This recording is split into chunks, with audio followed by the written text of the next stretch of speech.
Bem-vindos a todas e a todos ao canal do NEC, Núcleo de Estudos Espíritas Casa do Caminho.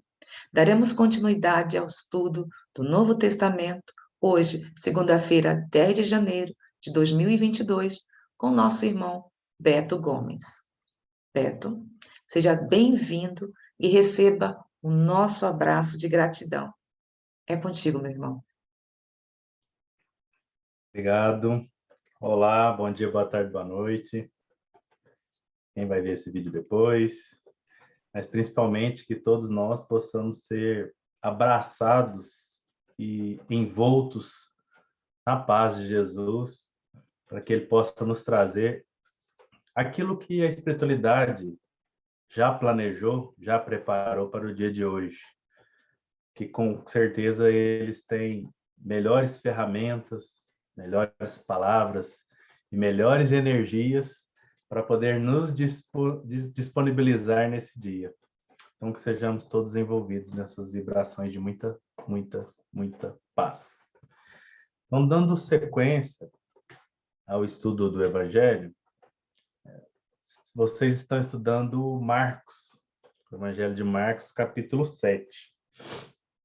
E a gente vai estar continuando do versículo 6, em que está sendo dito sobre a tradição dos fariseus. Se alguém perdeu lá no canal do NEC, tem os outros estudos.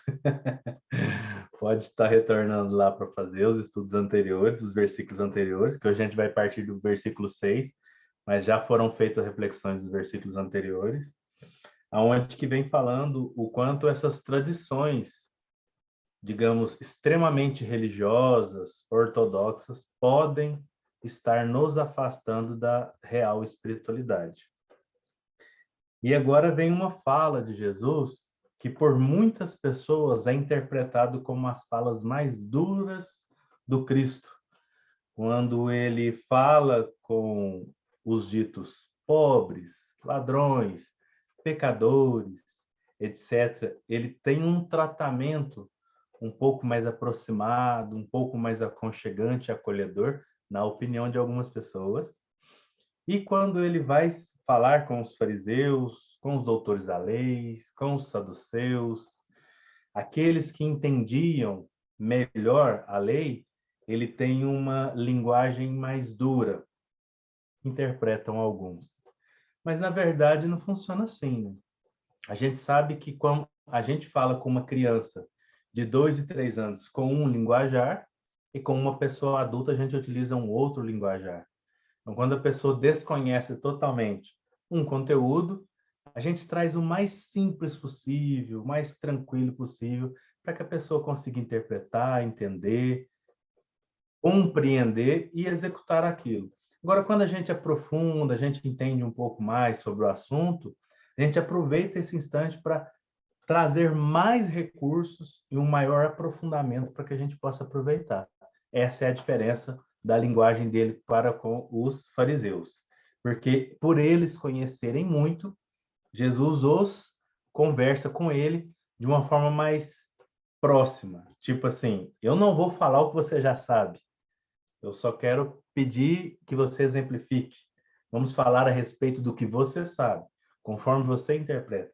É nessa linguagem que ele trata de forma mais aparentemente dura, mas a gente gostaria de trocar essa dureza e rigidez por um tratamento mais próximo daquilo que se conhece, daquilo que eles falavam e ensinavam para as outras pessoas. Eles quem? Os fariseus, os doutores da lei e os saduceus. Então começa assim o versículo 6. Nós vamos ler o 6, o 7 e o 8 e conversar a respeito dos três, tá? Disse-lhes, hipócritas, bem profetizou Isaías a vosso respeito, como está escrito. Este povo com lábios me honra, mas o seu coração está muito distante de mim. Em vão me adoram, transmitindo ensinamentos que são preceitos de homens. Deixando o mandamento de Deus, vós agarrais à tradição dos homens. Então, são esses 3 versículos que a gente vai estar aí dando uma olhadinha para eles um pouco mais. Dependendo da tradução, a palavra hipócritas aparece um pouquinho depois, e dependendo da tradução, ela aparece bem no comecinho. Mas ela vai ser o nosso foco inicial, porque muitas das vezes a gente tem utilizado no nosso dia a dia essa palavra com ódio. A gente traz uma carga odiosa à palavra. Quando a gente vai mencionar de uma pessoa que a gente não concorda com as práticas dela, quando a gente fala, a gente traz uma carga extremamente negativa. Eu li em voz alta 3 ou 4 vezes, para que ao chegar aqui eu queria ler exatamente só as palavras. E se vocês tiverem observado, eu acentuei hipócritas. E foi instintivo. Eu tentei não acentuar. De tanto que isso é forte em nós. E foi interessante que era essa abordagem que a gente queria trazer, e isso é muito forte. A gente, ao julgar e condenar demasiadamente o tempo todo, a gente traz essa carga. E a gente coloca essa carga em Jesus. Às vezes, para justificar algumas coisas que nós pensamos, acreditamos, interpretamos, nós colocamos essa carga e falamos assim, mas até o Cristo fez, até o Cristo disse, mas a gente que está colocando a carga. Lembrar que essa carga energética é nossa, ela é individual. A gente precisa sempre tomar esse cuidado assim muito grande ao interpretar essa literatura do Evangelho, a literatura bíblica em si. Então vamos começar com essa palavra hipócrita. Então a palavra hipócrita, ela ficou muito conhecida dentro do mundo grego. Aquela pessoa que encenava, atores que faziam encenação, quando eles encarnavam, entre aspas, o personagem, essa forma de falsear, ser quem não é, interpretar quem não é, vem dessa ideia de hipócrita, tanto no grego quanto no latim. E aí ficou essa coisa de ser aquilo que não é, que é a nossa interpretação que a gente tem hoje, né? A pessoa que... Olá, Sandro, seja bem-vindo. Obrigada. A gente, então, muitas vezes olhar para a pessoa e falar, não, a pessoa parece ser uma coisa, mas não é. Então, veio dessa ideia. A ideia original veio daí, dessa questão de não ser, de parecer ser uma coisa, mas não ser. Mas tem uma coisa muito interessante que lá no original, né, não é uma palavra, digamos, que Jesus utilizou somente nesse peso, digamos assim. Porque lá no original, segundo o idioma que Jesus falava, e por extensão aquele idioma litúrgico, porque Jesus falava o aramaico, mas a forma com que a religiosidade era executada era o hebraico. Então, os textos eram escritos em hebraico, dentro das sinagogas falava-se o hebraico, mas o povo falava ora hebraico, ora aramaico. Era alguma certa mistura. No entanto, são idiomas razoavelmente aproximados. A questão é que essa palavra, lá no original, ela significa poluir ou corromper. E aí já dá um peso um pouquinho maior do que somente fingir ser o que não é. Porque ao fingir que eu não sou o que eu não sou, aliás, ao fingir que sou o que eu não sou, eu posso estar contribuindo para que os outros façam o mesmo. Então, tem essas duas ideias contidas nessa fala quando Jesus começa e chama, né? Hipócritas. Então, além de não fazerem, vocês podem estar corrompendo para que os outros também não façam. Ou pior, para que os outros copiem.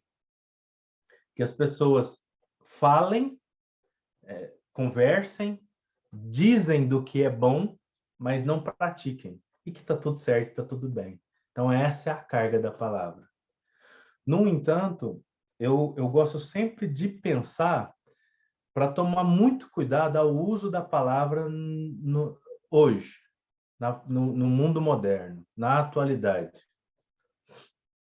Nós talvez a utilizemos de forma excessiva para com todos aqueles que a gente discorda, principalmente se forem pessoas reconhecidas publicamente,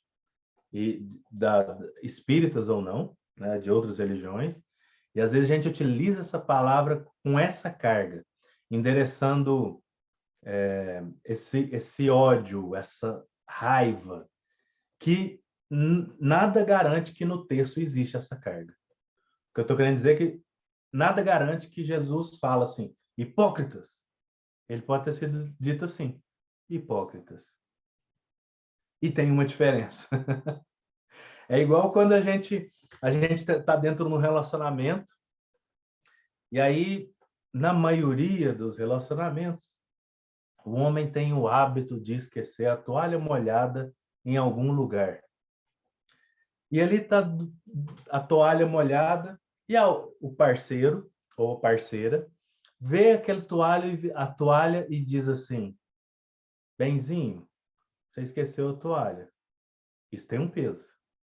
Benzinho, você esqueceu a toalha. Ah, não, benzinho, mas você esqueceu a toalha de novo? É outro peso.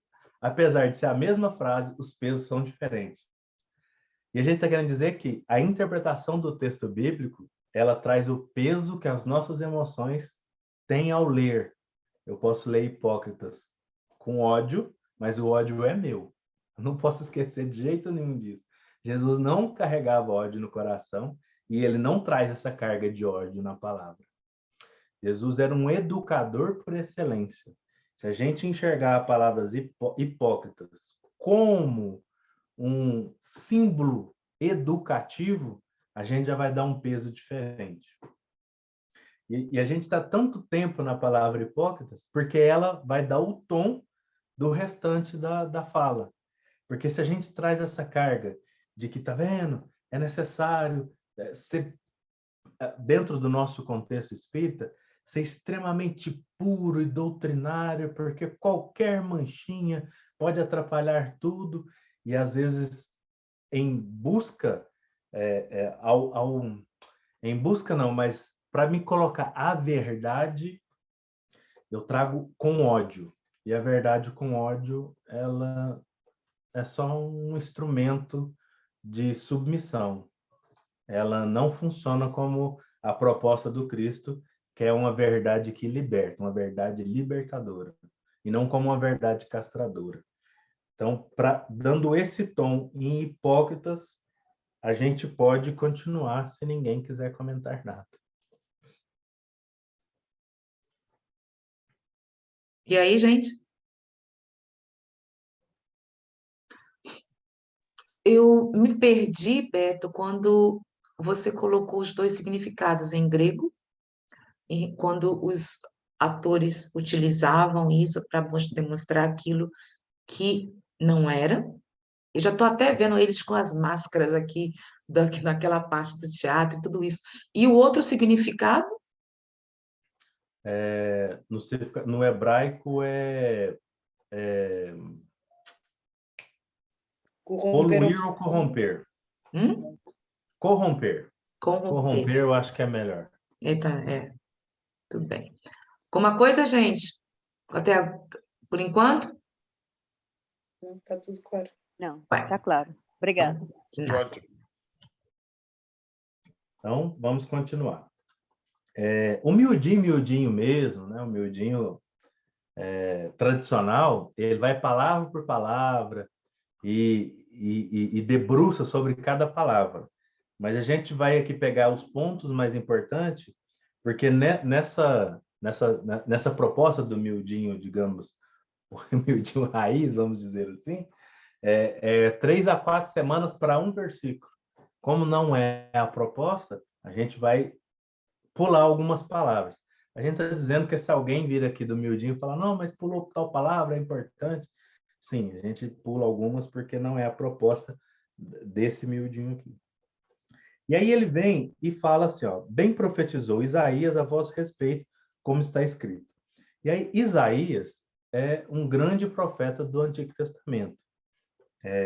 O Antigo Testamento é dividido entre os 5 livros da Torá, que é atribuído a Moisés, e os Salmos, Provérbios e os profetas. E é dividido entre grandes profetas e pequenos profetas. Durante muito tempo, apesar de gostar de estudo bíblico, eu achava que grande profeta é aquele profeta que era um profeta mesmo, aquele que fazia muito acontecer. E o pequeno profeta é aquele que tinha feito mais ou menos, assim, né? Tinha sido mais ou menos profeta. E, na verdade, não é, pela quantidade de texto. Grandes profetas escreveram e fizeram muito, por isso que tem muitas anotações, e os pequenos profetas anotaram poucas coisas. É só isso. É importante lembrar desse detalhe, que senão a gente fica assim, acreditando que tal profeta é muito mais importante que o outro, e não funciona assim na cultura judaica. Quando eles trazem os textos, né, eles dão pesos muito semelhantes uns aos outros. Se um contradizer o outro em algum ponto, para eles isso é complementar. Isso é uma prática rabínica muito interessante. Textos que são contrários uns aos outros, eles interpretam como complementos. E não como, então esse não serve, esse é o certo e aquele ali não serve. Eles não interpretam assim. Eles interpretam como complementos. É algo interessante. Que nós, dentro do movimento espírita, para a gente, se uma coisa é contrária à outra, a gente refuta. E eu nem estou falando que isso é certo ou errado, não. Porque a gente acaba fazendo isso até instintivamente. Eu estou dizendo que é algo interessante quando o diálogo acontece, né, de forma mais caridosa, digamos assim. E aí o Isaías vem quer dizer, e aí Jesus cita uma passagem de Isaías que está em Isaías capítulo 29, versículo 13. E na íntegra dessa passagem, eu nem vou reler o que eu já li aqui, eu vou pegar lá na íntegra, lá o Isaías falando. Lá está assim: porque o Senhor disse, pois que este povo se aproxima de mim, e com a sua boca e com os seus lábios me honra, mas o seu coração se afasta para longe de mim, e o seu temor para comigo consiste só em mandamento de homens, em que foi instruído. Então, o versículo, a passagem completa é esse. E o que está anotado são quase a totalidade, mas é retirado algumas partes. Na maioria das vezes em que Jesus cita o o Antigo Testamento, desculpa, o que ele faz bastante, muito mesmo, ele retira, às vezes, uma coisa ou outra. E por que ele faz isso? Bom, primeiro, porque existem algumas possibilidades. Ele pode ter acesso a um texto mais primitivo, que não tinha tanto de detalhes. Pode ter sido acrescentado alguma coisa ao texto, segunda possibilidade. E a terceira possibilidade, ele enumera, ele acha importante colocar aquelas partes primordiais do que está sendo dito para poder trazer a reflexão. E aquelas que são secundárias, não são tão importantes assim, ele deixa de lado. Eu acho que essa terceira alternativa é a ideal para a gente pensar. Todas as vezes que falta uma palavrinha, falta uma coisinha, a gente entender que aquilo que trouxe é o mais importante para a nossa reflexão. E do que ele trouxe é que este povo com os lábios me honra. Então, aquelas pessoas, ou nós, quando nós temos a procedência de o falar sobre Deus, de aclamar, de muitas vezes dizer da boca para fora alguns ditos populares, que talvez a gente está falando só por falar. E eu sei que muitas vezes, quando a gente está fazendo essa leitura aqui dos fariseus, dá a impressão que as reflexões são fora, né? Mas todas as reflexões precisam ser dentro, que inclusive é o foco dessa passagem, né? Que vai ser a próxima parte que a gente vai falar daqui a pouquinho. Mas então, eu fico pensando, por exemplo, uma pessoa desencarna e a gente vai no velório e a gente fala para a pessoa, mas você sabe, né? Ninguém morre. A pessoa, com certeza, vamos orar para que a espiritualidade o receba e ele esteja bem. E, apesar de ser uma verdade, muitas das vezes a gente fala da boca para fora por não saber o que dizer. Mas dentro do coração a gente não tem aquela convicção. Às vezes seria melhor não dizer nada e dar um abraço. Um abraço.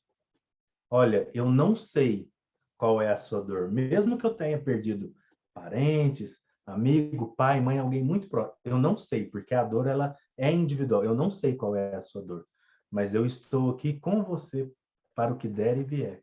E dá um abraço. E isso vem do coração. Ao invés de dizer alguma coisa que a gente acha, que a gente imagina sem poder ter esse acesso, né? Da espiritualidade. Aonde que será que ele está? Para onde que ele foi? Quem recebeu, quem não recebeu?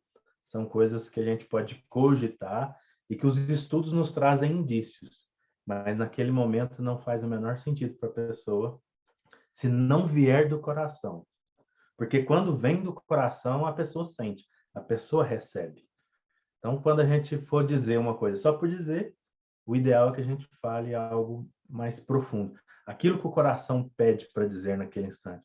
A gente pedir uma intuição do mais alto, a intuição de Deus, para que possa penetrar naquela pessoa e auxiliar de alguma forma. Que não seja só da boca para fora.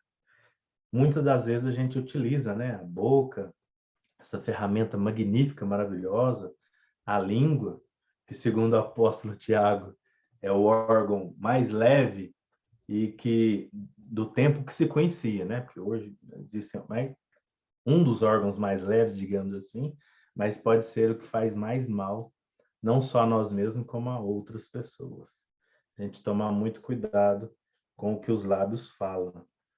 E muitas das vezes a gente fala de Deus, de Jesus, né, da espiritualidade, de forma externa e de forma exageradamente externa. Fala, fala, fala, fala, e é sempre externa. Né? Não traz do íntimo algo mais. É tomar sempre esse cuidado. Porque essa advertência aos fariseus é uma advertência, porque se a gente trocasse fariseus, doutores da lei, saduceus, por religiosos, ficaria de ótimo tamanho.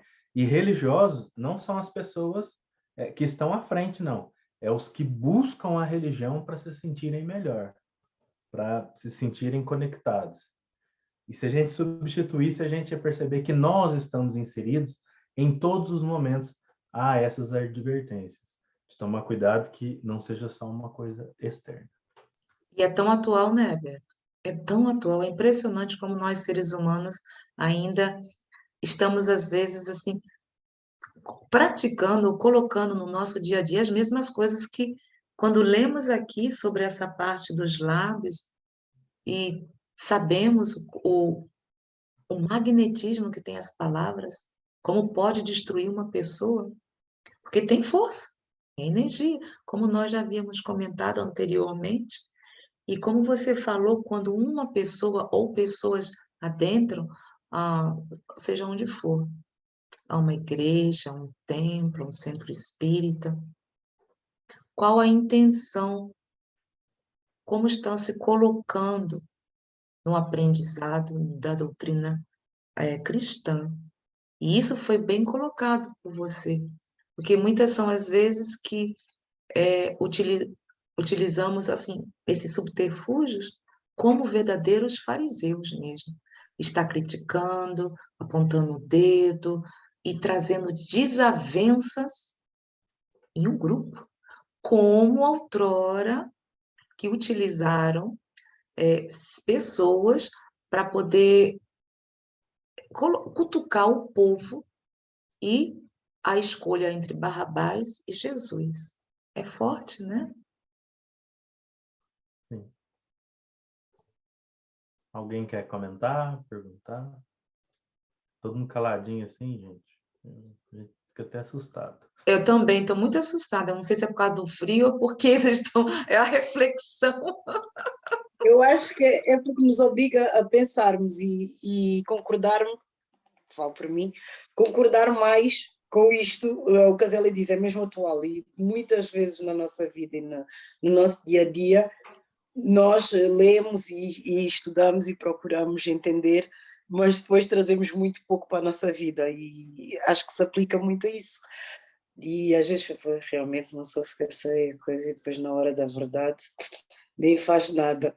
E é isso, é essa a tarefa. Eu acho que eu estou a pensar, acho que estamos todos muito a refletir sobre aquilo que estamos a falar. E isso é bom, né, Petra? Que do Evangelho, que o Evangelho, o estudo do Evangelho, como nós fazemos, vocês conhecem, às vezes, como o Beto falou, fica, não, lá, fica algumas semanas só em uma palavra, ou só numa passagem, como ocorre, mas é isso, é trazê-lo para o nosso interior. E essa reflexão é muito importante. É atual? Sim, mas termos a coragem de aceitarmos que nós não somos perfeitos. Se nos equivocamos, que busquemos coragem para sermos sinceros conosco mesmo. Isso sim, se existe essas reflexões no nosso dia a dia, se ocorre, de repente eu estou lá, chego, estou na cozinha, aí vem, eita, tá vendo? Aí já ia falar do meu esposo, ele já captou, entra, eu estou lá cozinhando, aí ele tá, aí já estouro, aí eu, Zélia, e o estudo, e o evangelho? Aí só que não dá ser isso uma constante, mas reconhecer e falar, bom, desculpa, me equivoquei. Aí já estaremos dando aquele passinho que nós sempre comentamos, que é trazer o evangelho para o nosso interior, tentar vivenciá-lo no nosso dia a dia. Porque estávamos ouvindo, vou abrir um parênteses, você está aberto, esse fim de semana, uma crítica muito forte de uma federativa em relação aos pequenos centros. Eu estava presente. E eu falei, olha, o que realmente vai importar é a nossa forma como nos comportamos, porque o que o homem faz ou cria, se não for a verdade, se for falso, desaparece. E da mesma forma que as mentiras, que as nossas ações no nosso dia a dia se tornam apenas, como disse o Beto, máscaras, isso desaparece. E vamos mostrar realmente quem somos.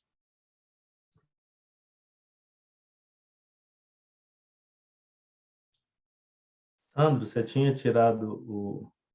Quer falar?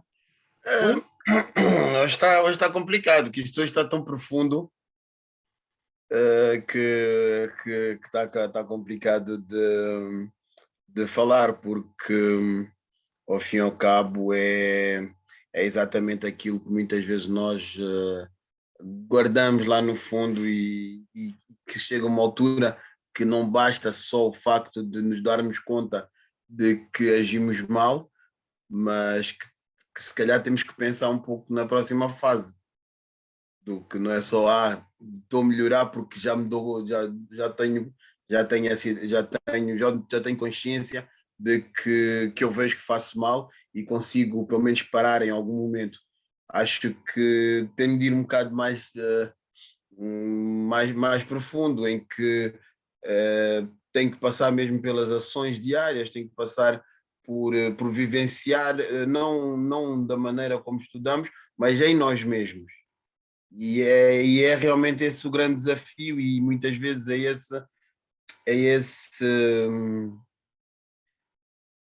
choque que nós temos connosco mesmos, porque apesar do tempo de estudo, há sempre toda a sociedade, tudo o resto que choca diariamente, e esse conflito em nós mesmos muitas vezes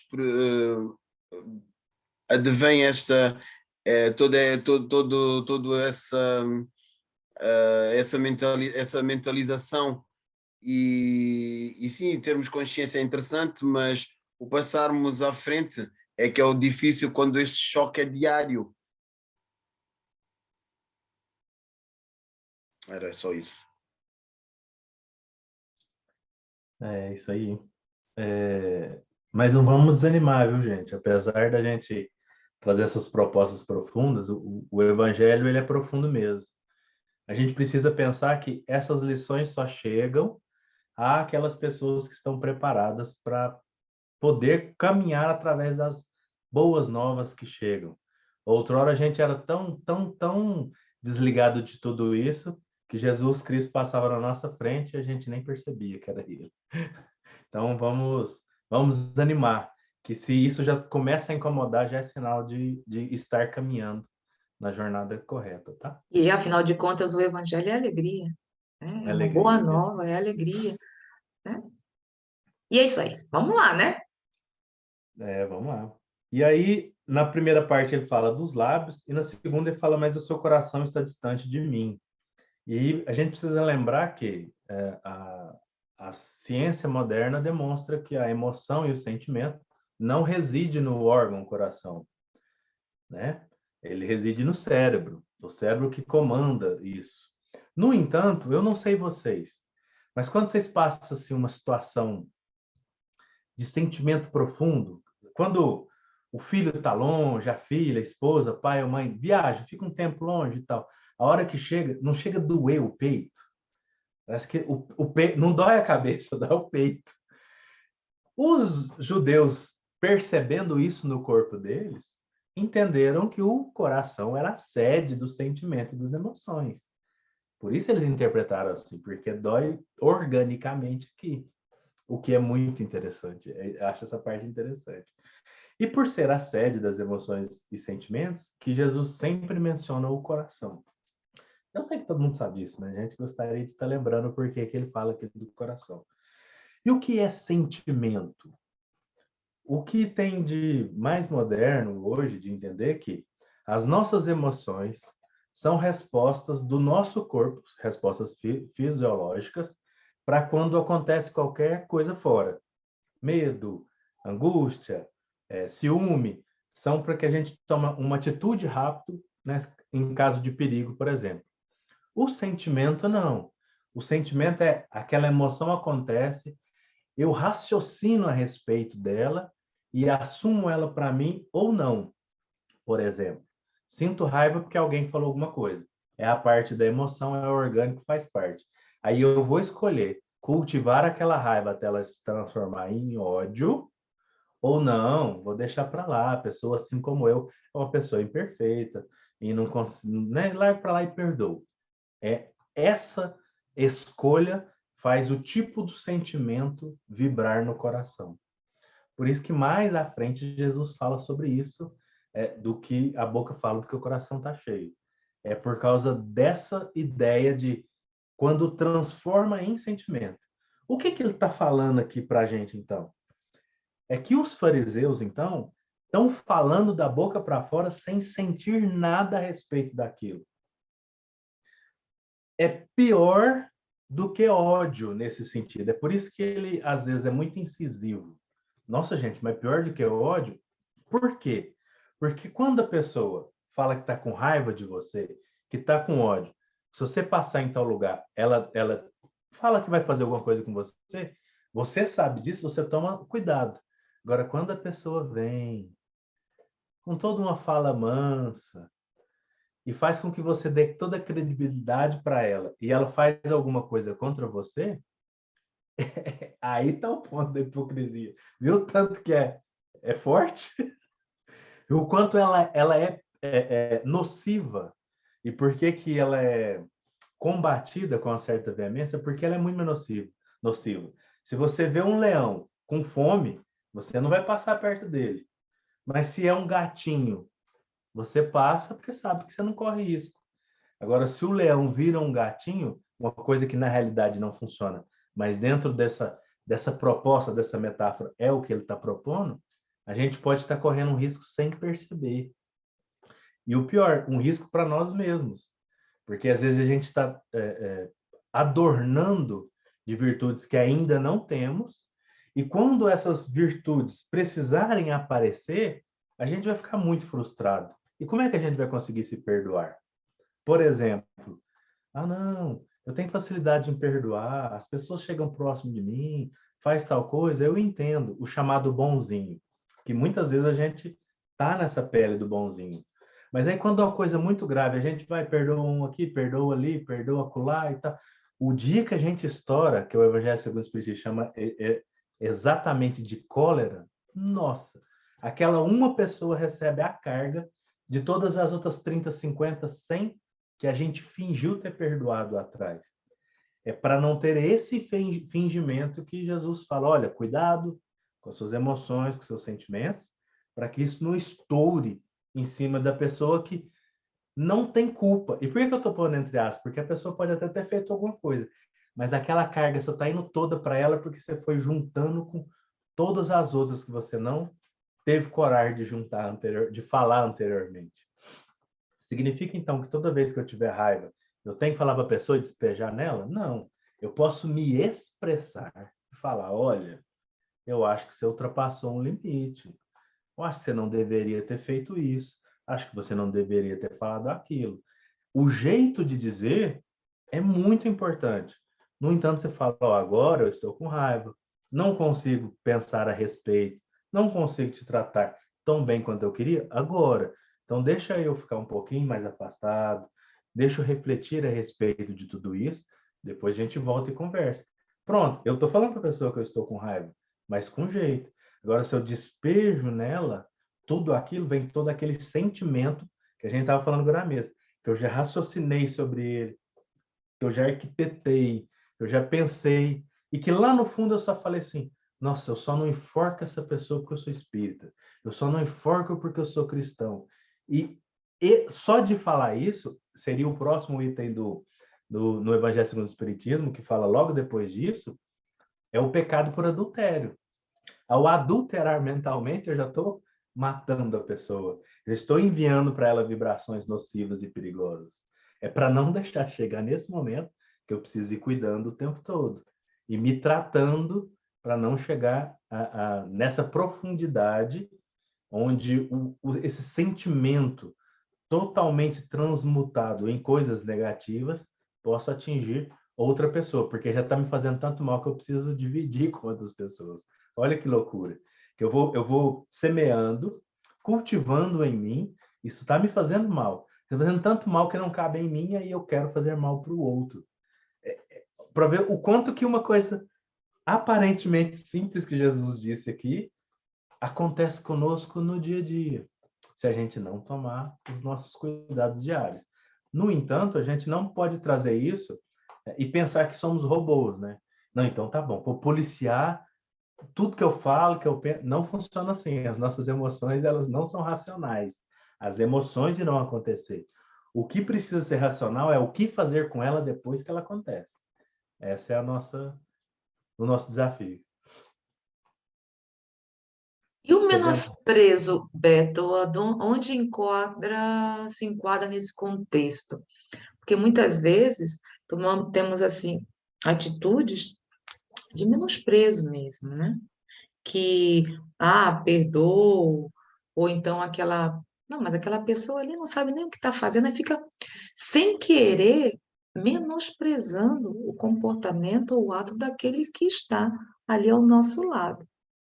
E como é que entraria nesse contexto que nós estamos conversando aqui? Em menosprezar ou nos colocarmos num patamar onde é que aquela pessoa, assim, bom, mas eu sou aquilo ali, coitada, né? E é automático, às vezes a gente nem percebe. Como entraria nesse contexto tudo isso aqui, que não é fala, às vezes até nem precisa falar. Silencia, sim, mas menosprezando. Às vezes só com olhar. Boa essa, hein? Boa reflexão essa. Dentro dos nossos relacionamentos, nós temos alguns níveis de relacionamento. O relacionamento que é contrário ao amor, às vezes a gente coloca que é o ódio. O ódio não é contrário ao amor. Contrário ao amor é a apatia, a inexistência da outra pessoa, é o não relacionar. Eu opto em não relacionar. Isso é o contrário do amor, né? Que é o total não relacionar. O desprezo eu começo a relacionar pela pessoa, acabo cultivando uma certa antipatia e geralmente por orgulho, ao pensar que eu sou superior àquela pessoa, eu coloco ela num patamar muito inferior e acredito que ela não é digna sequer do meu tempo, da minha fala, da minha presença, do meu cuidado. Então, se a gente perceber, o menosprezo ele tem uma carga extremamente negativa junto do orgulho para com a outra pessoa. Esse é o tipo de relacionamento, provavelmente um dos mais nocivos, porque quando a gente pensa que menospreza, porque aquilo incomoda. Né? Incomodou, eu penso, não, eu sou superior à pessoa, eu vou largar para lá. Mas fica um incômodo. Geralmente, ela não fica nisso. Todas as vezes que alguém mencionar aquela pessoa, aquele ato, aquele fato, eu vou agir de uma forma a me silenciar, mas internamente tem gritos, como a Zélia estava colocando. Gritos na minha mente, assim, falando daquela pessoa, aquela pessoa. E isso não só faz muito mal a mim, como eu continuo enviando vibrações negativas. E fingindo que eu sou um bom cristão, né? Me adornando, de não, tá tudo bem e tal. É diferente de eu optar a assumir e falar, olha, eu tô com raiva da pessoa e vou me afastar um tempo. Do menosprezar, porque o menosprezar, toda hora que eu pensar nela, eu vou estar enviando vibrações. Só que essas vibrações, lembrando que todas as vibrações que a gente envia, a gente é como uma usina de força. Todas as vibrações que a gente envia, a gente vai gerando elas dentro de nós. Então, a gente envia um tanto, um bom tanto fica dentro de nós. E aí é que está esse perigo, dessa possibilidade de isso me fazer muito mal. E aí a gente voltando para esse versículo, a gente percebe que a preocupação de Jesus para com os fariseus é genuína. Apesar da fala ser dura, é genuína. É de tipo, eu sei aonde isso vai levar vocês. E não é muito bom.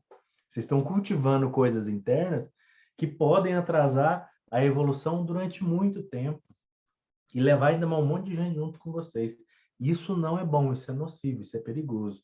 Então, aqui a gente percebe o educador Jesus educando os fariseus e, por consequência, educando a todos os religiosos que têm acesso à literatura bíblica, ao Evangelho de Jesus, né?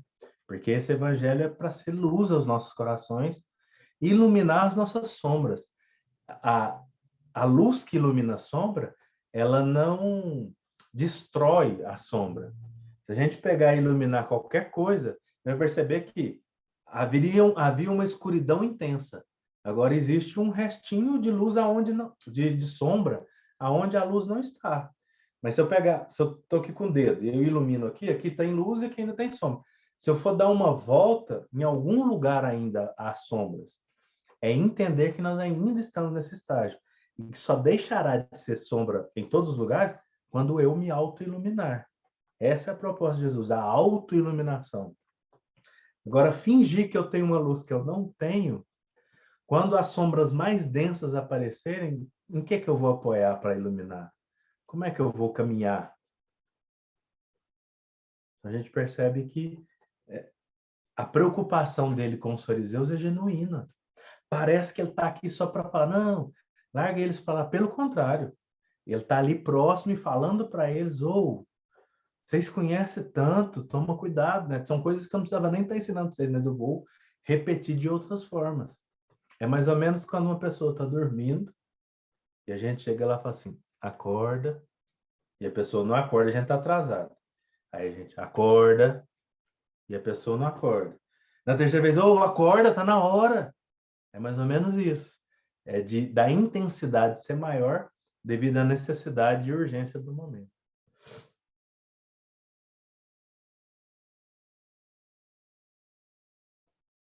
Alguém quer dizer alguma coisa? Podemos continuar. Também podemos continuar. No versículo 7, existe algumas técnicas em que uma técnica judaica em que o mestre ele fala algo e ele reforça aquele algo, como se fosse uma espiral para que se entenda bem a mensagem. E nesse próximo versículo é o que ele fala, talvez de forma mais clara do que anteriormente. Se a primeira parece um pouco enigmático, né? Este povo com lábios me honra, mas seu coração está muito distante de mim. Agora ele vem de uma forma bem clara. Em vão me adoram, transmitindo ensinamentos que são preceitos de homens. De forma bem clara, de tipo, olha, existem as leis divinas e existem as leis dos homens. E por mais importante que as leis dos homens sejam, para que a gente consiga conviver socialmente, a gente precisa lembrar que as leis divinas estão acima das leis dos homens.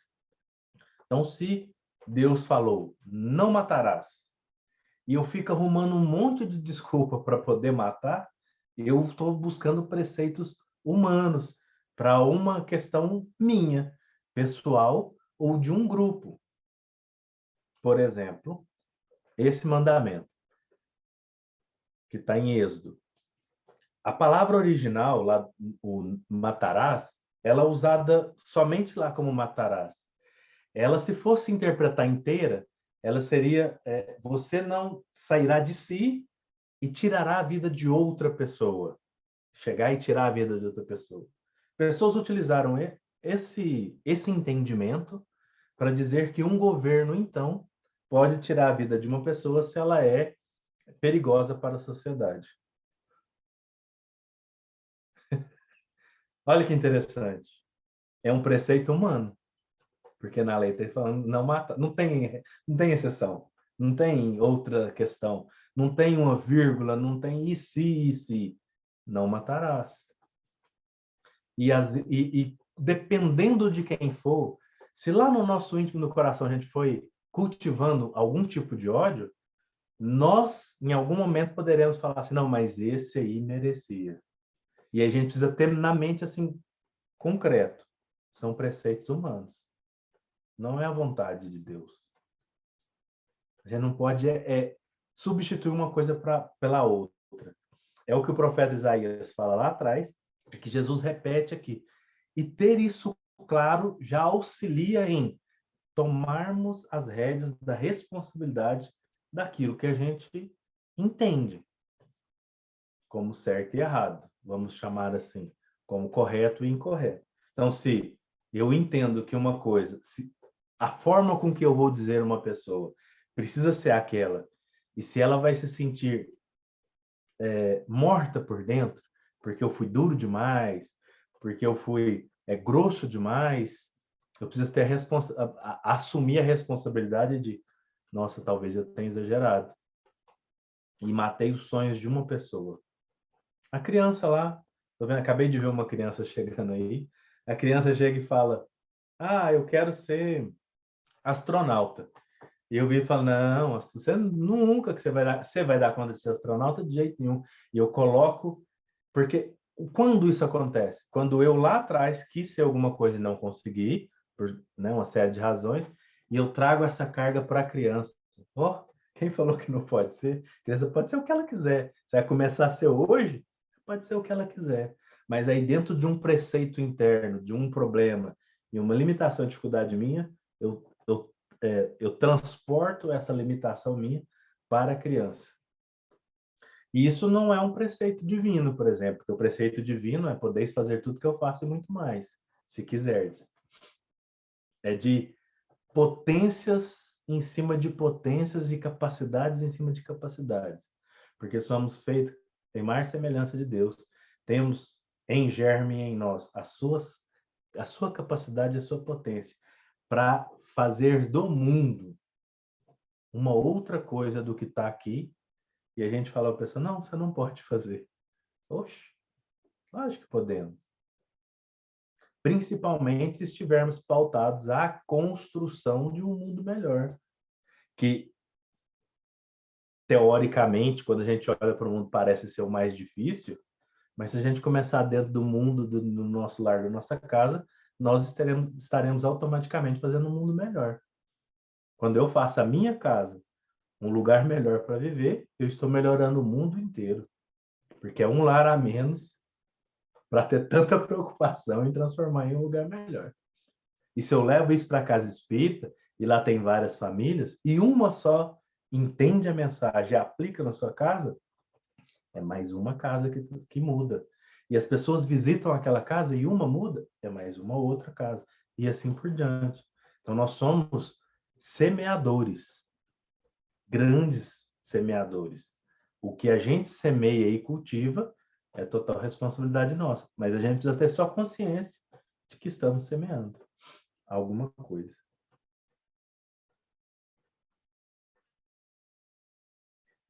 E eu vou amarrar, por causa do tempo aqui, que se alguém quiser dizer, eu vou amarrar o próximo versículo, porque ele é complemento da fala de Isaías, né? Deixando o mandamento de Deus, vós agarrais a tradição dos homens. Então, deixando o mandamento de Deus, a gente acaba agarrando a tradições dos homens. E aí eu trouxe aqui uma referência que está na publicação da revista Reformador, setembro de 1943, uma mensagem do Emmanuel. Eu vou ler aqui 3 parágrafos da mensagem. Ele começa a mensagem assim: com os lábios beijam as mães da terra as flores sublimes da vida, cooperando nas obras divinas do Eterno. Mas com os lábios obedeceu Judas às vozes inferiores, entregando o Senhor com um beijo de ingratidão. Com os lábios, os apóstolos do trabalho fazem o verbo criador nos serviços nobres do planeta. Todavia, igualmente com eles, os mentirosos e os perversos espalham a maldade do mundo. Das potências do corpo são os lábios, das mais delicadas e importantes. E ele finaliza a mensagem dizendo: o grande problema não reside em falares tudo o que pensas, nem no apego às situações com todas as suas forças, mas em falares e amares, pondo nos lábios a sinceridade construtiva do amor cristão. Então, o problema não é a gente se expressar aquilo que está sentindo no momento. A forma é como a gente se expressa, o amor que a gente coloca na expressão. E acho bonita essa parte que o Emmanuel coloca, amardes. Porque tem uma mensagem do André Luiz que ele fala que tudo é amor. Ele fala que o próprio ódio, que julga ser o contrário do amor, é senão o amor que adoeceu, dentre várias outras que ele coloca lá.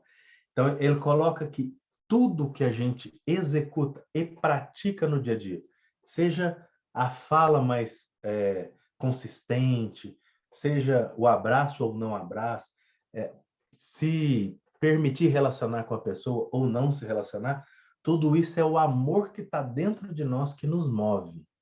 É ele quem nos dá esse movimento. A questão e a pergunta fica qual é o amor que está dando movimento que tem sido feito no nosso dia a dia hoje? O que tem nos feito movimentar? O que tem feito a gente sair da cama para relacionar para com as outras pessoas? E, assim, e é uma coisa que o Emmanuel trouxe que mexeu muito comigo, né? Mexeu bastante. Não importa o que você pensa ou fala, porque a gente pode pensar e falar o que quiser, tudo. O como falar designa aquilo que interiormente eu estou trazendo no dia a dia, né? Como está sendo a minha situação. Significa que Se em algum momento eu estouro, eu preciso olhar para mim e falar, o que é que não vai bem? O que é que eu preciso olhar em mim, cuidar em mim? Estou precisando de cuidado. A gente precisa parar e cuidar de nós também, não é só cuidar, né? Precisamos de um autocuidado muito grande. Opa, se eu perdi o controle totalmente, alguma coisa não vai bem aqui dentro. Se eu parar, refletir, olhar e ter um autocuidado mais profundo comigo mesmo. Beto, qual o título da mensagem? Do Reformador, né? 43? Setembro de 43? Setembro de 43. Eu não achei título. Eu Hum. procurei e não tem título. Não. Eu acho que é porque existem algumas mensagens que, além de... Porque tem muita mensagem reformador que foi feita na revista. Quando ela vai para um livro, ela põe... O Emmanuel põe um título, né? Quando ela foi para um livro. Essa é uma daquelas que não foi para livro. Então, algumas não têm títulos. Essa, pelo menos, eu não encontrei título. Eu pesquisei e não encontrei. Mas como é que é reformador do Emmanuel? Reformador, setembro de 1943.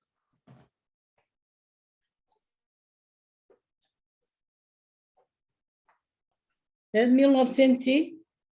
43. Obrigada. Setembro. Obrigada. Tem uma outra mensagem que chama Honras Vãs, que o Emmanuel faz uma interpretação do capítulo 7, versículo 7. Está no livro Caminho, Verdade e Vida. O capítulo eu não lembro aqui, mas eu pego para vocês daqui a pouquinho. Eu não anotei, eu só anoto o livro, é coisa de força do hábito, de palestra. E nessa mensagem, ele coloca no final uma coisa assim que me chamou muita atenção, que todas as pessoas notáveis, os grandes mestres do cristianismo, discípulos, apóstolos, todos, tem vários outros que muita gente nem conhece o nome, né, devido à profundidade de estudos que às vezes necessitam, todos eles escreveram e ensinaram em nome de Jesus. Todos. No entanto, os príncipes expediram mandamentos famosos, os clérigos ou religiosos publicaram bulas e compêndios, os administradores organizaram leis célebres, no entanto, em vão procuraram honrar o Senhor, ensinando doutrinas que são caprichos humanos, porquanto o mundo de agora ainda é campo de batalha de ideias, qual no tempo em que o Cristo veio pessoalmente a nós, apenas com a diferença de que o farisaísmo, o templo, o sinério, o pretório e a corte de César possuem hoje outros nomes. Importa reconhecer desse modo que sobre o esforço de tantos anos é necessário renovar a compreensão geral e servir ao Senhor, não segundo os homens, mas de acordo com seus próprios ensinamentos. Em alguns momentos, nós poderemos parecer loucos a nós mesmos, perante ao que é ensinado, por exemplo, por nós, né, pelos homens, pela humanidade, de Beto, perdoar. desculpa, capítulo 37, honras vãs, caminho, verdade e vida. 37. Obrigado.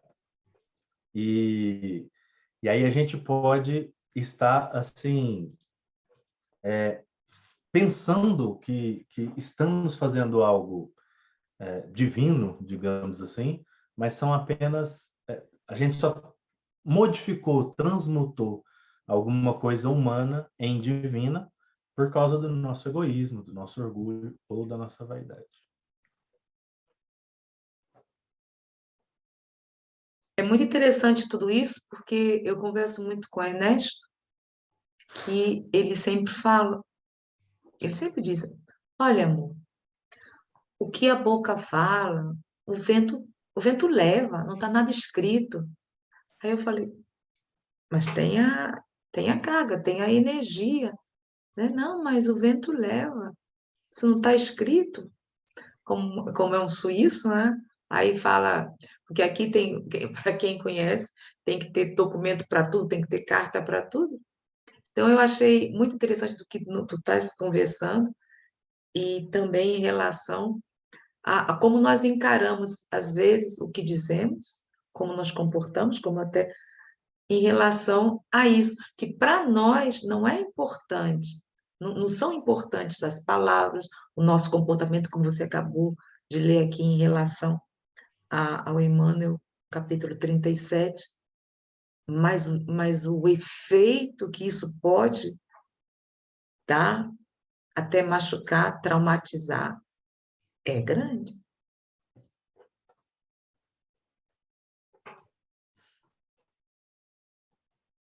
Sim, com toda certeza. Vocês estão tão caladinhos, gente. Uai, a gente está refletindo. Aqui o grupo, a gente, quando está estudando, a gente reflete para ver se tenta ficar melhorzinho. E ainda tem 20 minutos. A gente está refletindo, falar assim, qual foi a besteira que eu fiz hoje que eu preciso mudar? E não tive a coragem de pedir desculpas. Aí aqui é assim, não é não?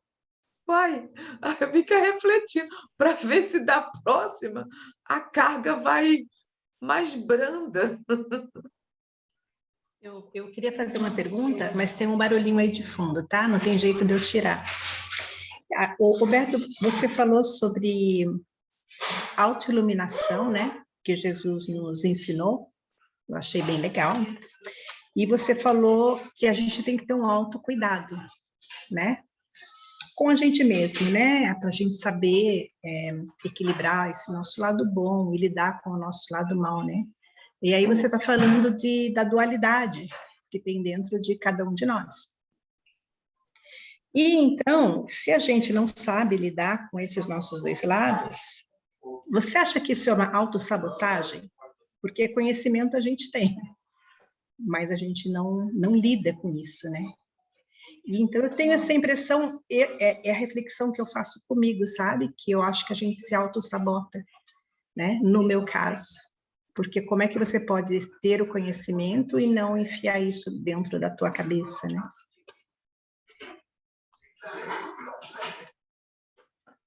Ah, com certeza. A autossabotagem talvez seja o nosso maior inimigo. Eu estou dizendo talvez devido à nossa capacidade de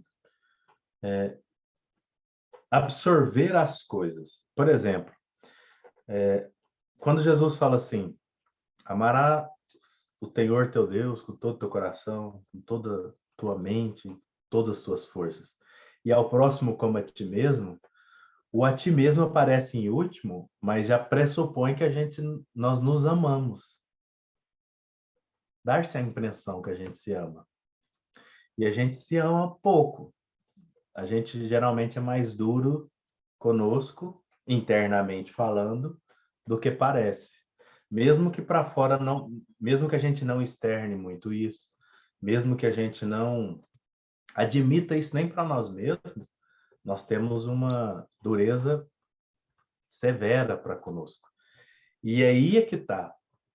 Quando diz que amarás o próximo, ama o teu próximo como a ti mesmo, é exatamente, agora depois de ler essa lição, a gente percebe que é o que nós iremos executar com o próximo, aquilo que nós temos dentro do nosso coração, aquilo que a gente vai cultivando verdadeiramente, aquilo que realmente faz sentido aos nossos corações e à nossa mente, a gente acaba canalizando ao próximo. Então, na verdade, dá uma impressão que é algo que vai acontecer longínquamente, mas é algo que acontece o tempo todo. Eu amo o meu próximo como eu me amo. Quando eu maltrato o meu próximo, é conforme eu estou me maltratando.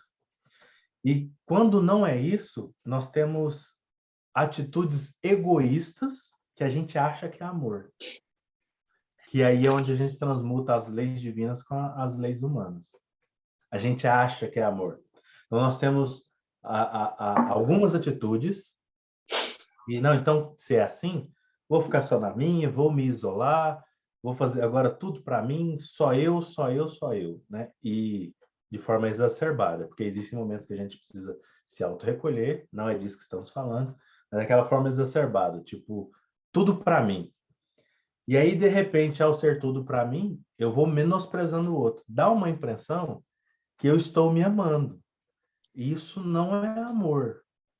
Até parece que é. Parece aquele suco do Chaves.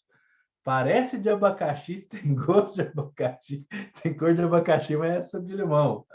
É mais ou menos assim. Parece que é. Às vezes a gente tem atitudes egoísticas e parece que é auto-amor. Não, não é. O auto-amor, quando ele se instala e ele exala, a gente identifica que é amor.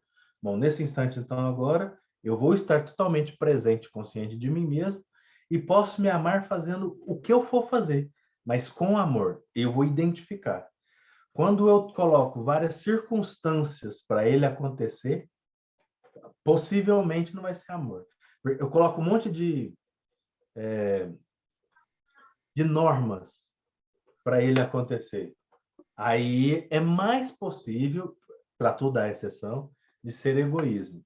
Porque aí eu vou afastar isso, vou afastar aquilo outro, eu vou deixar de fazer isso, deixar de fazer, sabe? E isso é só individualmente que a gente vai saber. Porque o amor, ele é um sentimento que a gente precisa ir aprendendo a lidar com ele, saber como que ele funciona interiormente. Se fosse simples, uma receita de bolo, Jesus já teria dito como receita de bolo e a gente já teria executado. Ele dá ingredientes, mas a forma com que a gente vai fazer a receita para fazer o bolo é nossa. E os ingredientes é amar a Deus, amar ao próximo, amar os inimigos, perdoar os inimigos. E o último ingrediente, se é que podemos chamar de último ingrediente, mas pelo menos dado ali no Evangelho de João, é amar-vos uns aos outros como eu vos amei. Então, ele dá de tipo a quantidade, vamos dizer assim, desse ingrediente para que a gente consiga ter uma felicidade plena. E aí é que está. Aí é que está. Se a gente não consegue, lá no primeiro ingrediente, colocar essa dosagem de forma consciente. Então, peraí, deixa eu ver, vou pôr entre aspas, né, a quantidade que eu consigo amar. Como eu estou amando? Por que eu estou amando? Se eu não me faço essas perguntas, qualquer manifestação eu posso achar que é amor e pode ser só egoísmo. E nessa confusão eu me perder e estar sendo egoísta para comigo mesmo e lá na frente me sentir frustrado porque eu não consegui me amar. E aí quando eu olho para o outro, inconscientemente eu vou falar assim, mas eu não me amo, como é que eu vou amar o outro? Então eu finjo que amo, né? Que é o que a passagem tá falando ali, eu finjo que me amo, finjo que amo o outro, invento um monte de dificuldade e acabo por ser mais egoísta do que amoroso. Aos 2 encontros atrás, o Gustavo deu aquele exemplo, né? O Gustavo Silveira, daqui, ele deu aquele exemplo, né? Do passe, que eu achei um exemplo muito interessante. Em contrapartida, tem um exemplo muito interessante que aconteceu na casa espírita que eu frequentava, e lá é uma casa espírita de cura, que o Dr. Fritz faz atendimento.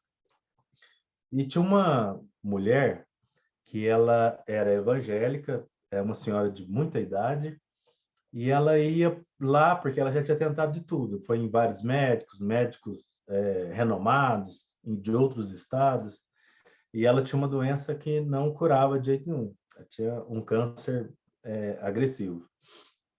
E aí ela começou a ir, mas ela entendeu que o espiritismo era coisa do demônio, coisa de Satanás. Foi o que ela aprendeu. Ela sempre foi protestante, desde pequena. E aí ela ia sempre com medo, muito medo. Aquela pessoa, que ela parecia uma criança apavorada. E aí todas as vezes o mentor virava e falava assim, você está com medo, minha filha? Tem muito... Aí ela nem respondia, ficava com aquele olho assustado. E isso foi por mais de um ano, todas as segundas-feiras, todas as terças-feiras do tratamento. Um dia, o mentor perguntou para ela assim, a senhora está com medo, minha irmã? E ela disse, não, Hoje eu não tenho mais medo, porque eu sei que essa casa também é uma casa de Deus, nosso Senhor. Curou. Melhorou. Ela foi mais umas 2 semanas e nunca mais apareceu. A gente sabe que ela não desencarnou, porque a gente conhece familiares, ela não desencarnou. E qual que era a questão dela? Era com ela mesma. Foi cultivando coisas nocivas que só precisavam ser abertas. Está aberta à providência divina. Está receptiva à providência divina. Tem no livro Paulo e Estevão, o Estevão, antes de Gesiel, ele faz toda uma jornada maravilhosa. Esse livro é muito lindo. Meu Deus do céu. Faz uma jornada maravilhosa até o momento em que ele chega e vai fazer uma palestra para eleição na frente de Saulo de Tarso. O Saulo fica indignado com o que ele diz, né, tenta afrontar ele, brigar com ele, e ele larga para lá. Saulo de Tarso não se dá por vencido, prende ele, leva ele para ser julgado e tenta fazer com que ele se sinta humilhado na frente daqueles fariseus, saduceus, doutores da lei, aquelas pessoas do Sinédrio. E ele ali acaba se permitindo a fazer, no livro chama o Discurso de Estevão, a fazer um discurso que nos faz pensar completamente. Ele chega a dizer algumas coisas dentre: vocês estão aqui dentro do templo, comendo bem, vestindo bem, vivendo super bem. Não sabe que de fora do muro há outros irmãos nossos, israelitas, que morrem de fome? Olha o quanto isso é significativo. De tipo, como é que vocês podem estar tão bem aqui, tão felizes, com tanta gente lá em sofrimento? Olha a consciência desse apóstolo. De trazer esse sentimento de, olha, eu até posso estar super bem, mas eu não posso nunca estar completamente feliz, porque existem infelizes por aí. Isso não pode fazer com que eu fique triste ao ponto de me paralisar, e nem feliz suficientemente para me paralisar. Olha que o mesmo sentimento. Tristeza profunda me paralisa, felicidade profunda me paralisa. Em relação ao outro, de eu não ter coragem de auxiliar o outro, auxiliar ao próximo. Ele entendeu o que é o auto-amor. Ele entendeu o que era o auto-amor. Ele se ama tanto, tanto, tanto. Esse amor é tão grande, tão abundante, que ele não se permite que existe mais alguém no planeta Terra que não tenha a possibilidade de ter esse auto-amor dentro dele. Então ele compartilha e ele quer que todos tenham acesso a esse auto-amor. Se a pessoa não quiser, aí é de livre e espontânea vontade dela. Mas ele quer ser esse acesso. Ele quer ser esse intermediário. Esse é o amor abundante. Ele é muito diferente do amor egoísta ou do egoísmo em agora que eu tenho tudo que eu queria, vou ficar sossegado e o mundo vai caminhar do mesmo jeito, sem problema nenhum. Entende o quanto uma coisa interna move ou não nós? E a pessoa pode ter os momentos de pausa, obviamente, momentos de viagem, obviamente, se dar a oportunidade de ir num lugar maravilhoso, ter uma comida maravilhosa, não é disso que estamos falando aqui de jeito nenhum. Nós temos e devemos ter esses momentos. No entanto, que a gente possa fazer com amor. Quer ver um exemplo? Você vai num restaurante super caro, pede um prato super caro e come e vai embora. Como o auto-amor pode estar ali? Senhor, eu quero agradecer o chefe que estudou suficientemente para poder fazer aquela comida. Eu quero agradecer a pessoa que semeou lá no campo para que aqueles grãos estivessem perfeitos, para que eu tivesse aquela comida no prato. As pessoas que foram lá e cavaram minério para ter o prato. E assim por diante. Eu posso agradecer um monte. Eu quero agradecer a todos esses. E que o Senhor possa iluminar e abundar amor na vida de cada um deles. Pronto, executei o amor. E isso é de uma beleza, porque não há um lugar ou um momento. Todos os lugares são os momentos ideais para que a gente possa, se o nosso alto amor estiver abundante. Se ele não tiver, aí é o momento de nos recolher e alimentá-lo. Alimentar esse alto amor. Pera, o que está acontecendo que eu não consigo fazer com que ele se manifeste? Por que em mim só gera essa escassez de amor? Porque em mim é só rancor? Tudo que eu vejo é ruim, é negativo? Porque nada parece que me faz sentido, mas... Então eu preciso de uma dosagem, de um cuidado e uma viagem interior mais profunda. Mas só a gente, cada pessoa é que vai entender o seu momento, a sua energia ou vibração do dia a dia para poder fazer essa busca interior. E assim compartilhar aquilo que tem. Se a gente não para e não faz, a gente vai sendo conduzido de qualquer forma. E isso muitas das vezes nos traz frustração.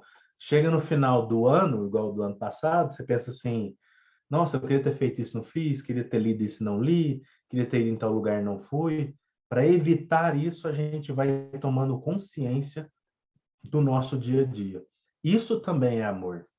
É eu querer fazer alguma coisa e conseguir fazer aquilo, cumprir aquilo, agradecendo o que eu já possuo, o que já está ao meu alcance.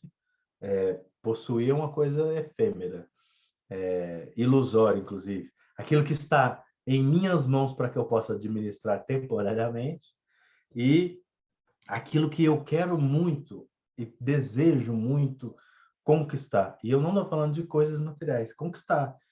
Ter uma capacidade... Eu queria ler tal livro, tal livro, tal livro esse ano, porque parece que todo mundo fala sobre tal livro, deve ser lindo, tão bonito.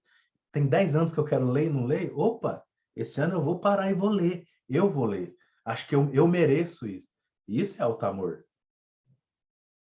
Coisas práticas do dia a dia que podem fazer a diferença para que quando chegar no final do ano, nossa, aconteceu tal coisa que não foi bacana, aconteceu tal coisa que foi bacana, mas aquele livro que tem 10 anos que eu queria ler, eu li. Aquele abraço que eu queria dar em fulano, eu dei. Aquela pessoa que eu queria conversar com ela porque a gente tem uma coisa, um problema, algo mal resolvido há não sei quantos anos, eu conversei. A gente pode não ter resolvido, mas a gente voltou a conversar, falou bom dia um para o outro, boa tarde, começou a mandar mensagem. Ufa! E a gente vai se sentir mais leve. Ao exercício disso, o amor acontece, executa e se manifesta. E cura. E cura. Nos vamos autocurando, né? Porque quantas coisas que nós temos, algumas até enfermidades, e quando percebemos gradativamente, passinho por passinho, que queremos que temos essa força da autocura, do autoamor, cura mesmo. Ou então, pelo menos, estaciona até as enfermidades. Isso tem ocorrido comigo porque eu era muito dura comigo mesma, sabe?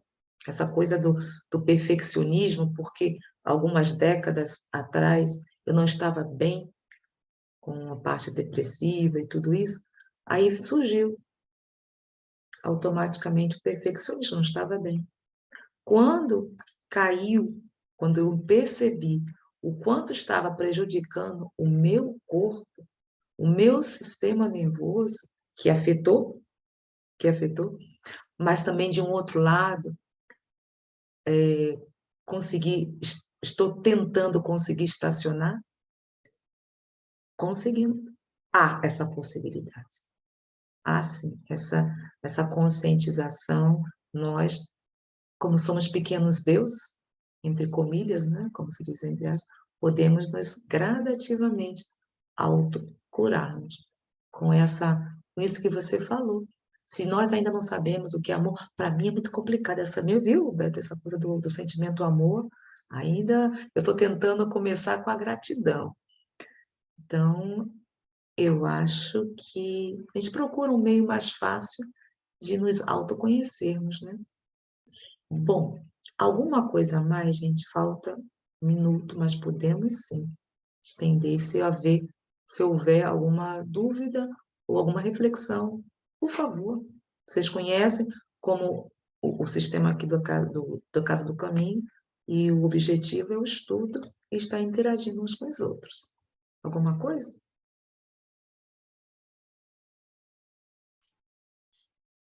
Beto, isto hoje foi forte. Foi forte porque foi demasiado pessoal.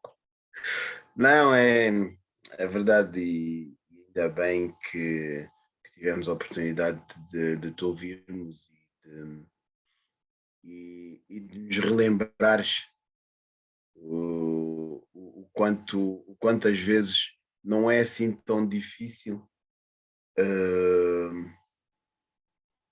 termos uma boa palavra para o outro, mesmo não estando a concordar com alguma situação, porque é exatamente isso.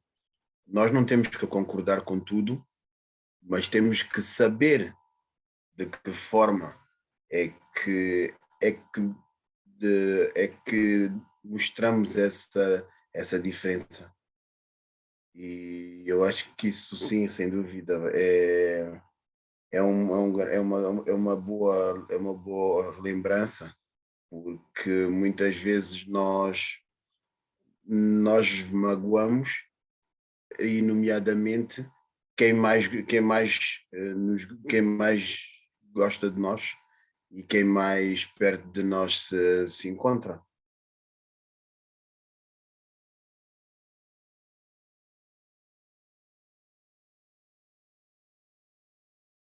Pois é, boa reflexão, né? Para que possamos apenas lembrarmos que estamos num caminho que estamos querendo fazer também isso que o Sandro falou, ter consciência daquilo que podemos fazer de negativo, de prejudicar quem mais, entre aspas, mais uma vez, viu? Essa é Zélia, viu? Gostamos ou amamos. Quem consegue amar, por favor, é porque é uma coisa minha, viu, gente? Esse negócio de amor, para mim, ainda não chegou, ainda não é muito forte para mim. Mas tudo bem. Vamos finalizar, então. Alguma consideração a mais, Beto? Só uma coisinha bem rápida. Eu acredito que o Evangelho, ele é uma proposta viva, e que ela só faz sentido se fazer sentido no nosso dia a dia, né? Estudar para a gente se tornar novos fariseus e doutores da lei, para saber o que está escrito antes, depois e tal, acho que não tem funcionado muito bem nos últimos milênios. Então, a gente, todas as vezes que lê, trazer para o nosso dia a dia, mas com o mesmo carinho e atenção e cuidado que a gente leva para as outras pessoas, para que isso possa transformar realmente em palavras de vida eterna. E voilá! Bom, alguma coisa a mais, gente? Por finalizar, vou parar a gravação, tá? Então, agradecemos a presença de todos aqui nos lares por nos termos permitido estar adentrando, e muito obrigada, agradecemos muito por isso. A gratidão pelo Beto por estar conosco, e não será a última vez, vai continuar quando ele puder. E um abraço fraterno da Casa do Caminho, quem assistirá posteriormente esse nosso estudo. Muito obrigada. Até lá.